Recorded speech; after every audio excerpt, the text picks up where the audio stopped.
Tony, তুই এখানে একা একা বসে কি করছিস? আমি একা কেন হব? আমার সাথে আমার বন্ধু আছে, সে আমাকে অনেক ভালোবাসে, আমাকে অনেক জায়গায় ঘুরতে লেগেছিল। কি আবার তোর কথা বলছি? কে তোর বন্ধু? তোরা আমার বন্ধুকে দেখবি?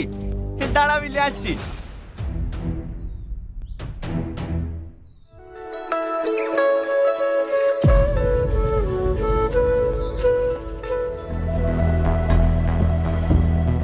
এদের নাম সালমা। কি আমল তামল বকছিস? কই তোর বন্ধু? কে সালমা? সালমা, ভালো আছো? আমাদেরকে আবার হোটেলে যেতে হবে তো, এখন আমরা যাই। কালকে আবার টনি আসবি। এই টনি চল। না না, আমি যাবো না, আমি আমার বন্ধুর সাথে ঘুরবো, তোরা যা।